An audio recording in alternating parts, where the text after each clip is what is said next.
Imagina nascer e ser criado longe de todo e qualquer sofrimento, onde só as pessoas jovens, saudáveis e felizes existem, cercado por amor, dança, poesia, música, beleza e prazer, ao ponto de sequer saber que existe morte, envelhecimento ou qualquer sinal de degeneração humana. Assim foi o começo da história de Siddhartha Gautama, que mais tarde se tornaria o Buda.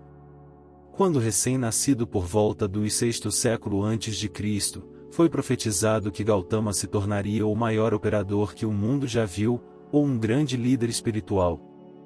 Seu pai, sendo um rei poderosíssimo, decidiu que faria de tudo para que ele se tornasse imperador. Então criou seu filho preso dentro do palácio neste mundo artificialmente perfeito. Aos 29 anos, Gautama pediu ao seu pai para ir a um passeio fora do palácio, afinal ele tinha que conhecer o mundo que iria governar. O rei resistiu, mas aceitou. Só que antes fez o possível para limpar as ruas de todos os males, e só deixar as belezas do mundo. Mesmo assim, um idoso apareceu no caminho de Gautama, e perguntou a seu servo, o que era aquilo? O servo respondeu: é um homem que, como todos nós, nasceu um bebê, virou uma criança, um jovem, um adulto e agora finalmente um idoso. Gautama ficou completamente chocado. No segundo passeio ele viu um homem doente, no terceiro um homem morto, tocado pelo sofrimento do mundo. Logo ele entendeu que aquilo era algo comum e todos estavam sujeitos a isso, inclusive ele próprio. No quarto passeio ele encontrou um viajante que havia abdicado de todos os bens materiais em busca da iluminação espiritual, e meio ao sofrimento, inquieto com tudo o que havia descoberto, Gautama decidiu deixar o palácio de uma vez por todas, e enfrentar o sofrimento e aquietar a sua crescente ansiedade. Ele encontrou outros homens em busca de iluminação e se juntou a eles, abdicando completamente dos prazeres e confortos da vida física, chegando ao extremismo de comer apenas o que caía das árvores em seu colo por 6 anos, e obviamente não deu muito certo, e ele quase morreu de desnutrição. Gautama percebeu que assim como o prazer extremo não trazia conforto ao sofrimento, também a privação extrema não trazia. Isso mais tarde viria a constituir o que é conhecido no budismo como o caminho do meio. Então, ele aceitou comida de uma jovem, que achou que ele era um espírito, que ele realizaria um desejo, tamanho era só magreza e palidez. Os seus companheiros na busca pela iluminação, ao verem Gautama aceitando a comida, o abandonaram por considerarem que ele havia desistido da jornada. Então, ele se levantou e perambulou, parando mais tarde em uma árvore sobre a qual ele decidiu que sentaria e meditaria até encontrar a verdade que procurava. Depois de 49 dias de meditação e com 35 anos de idade, Gautama alcançou o mais alto nível de iluminação, o Nirvana, tornando-se então Buda, ou aquele que despertou. Logo após atingir o Nirvana, o primeiro ensinamento de Buda foi um ensinamento das 4 nobres verdades. 1. A verdade sobre o sofrimento. A vida é dukkha.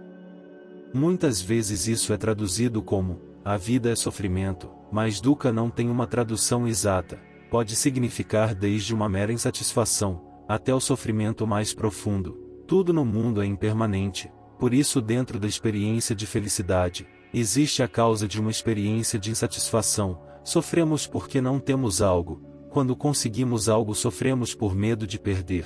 Assim sempre vai existir algum nível de insatisfação na forma como levamos a vida. 2. A verdade sobre a origem do sofrimento. O sofrimento é causado pelo desejo.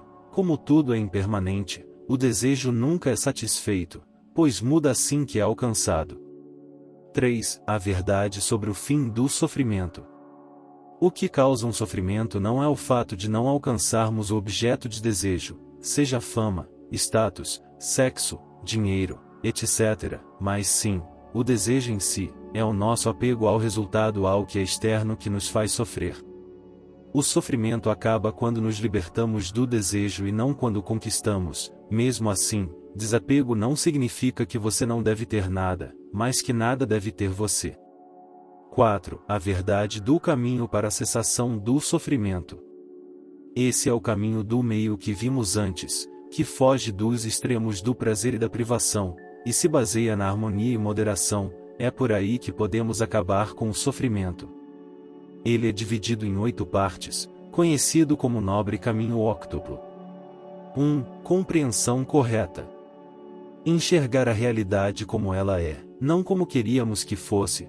Tudo no mundo é impermanente. 2. Pensamento correto.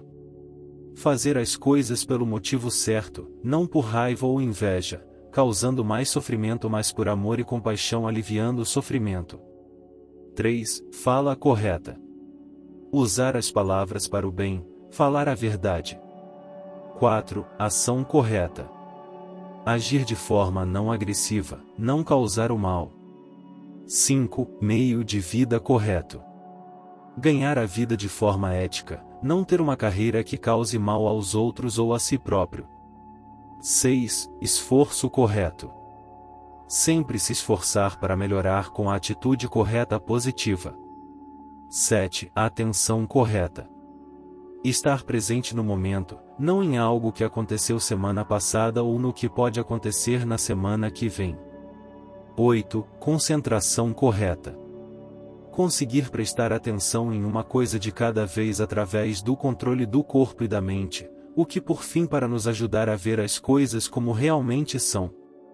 Parando para pensar, notamos que a história de Buda é de certo modo um arquétipo das nossas próprias histórias. Também nascemos num mundo cheio de sofrimento, e nossos pais fazem o que podem para nos proteger, para que soframos no mínimo possível, para que não tenhamos contato com as duras realidades do mundo. Em alguns casos, isso toma proporções patológicas, especialmente nas gerações mais recentes, com uma superproteção que acaba deixando os filhos desamparados e ansiosos, perante as dificuldades que em algum momento inevitavelmente surgirão no caminho. Procuramos formas de suportar e enfrentar o sofrimento desde que temos a capacidade de refletir, e se acreditarmos piamente no budismo, já temos a resposta há muito tempo. Entretanto, não é necessária uma abordagem que veja o budismo como o fim de todos os males, mas sim, como uma ferramenta poderosíssima no arsenal da vida.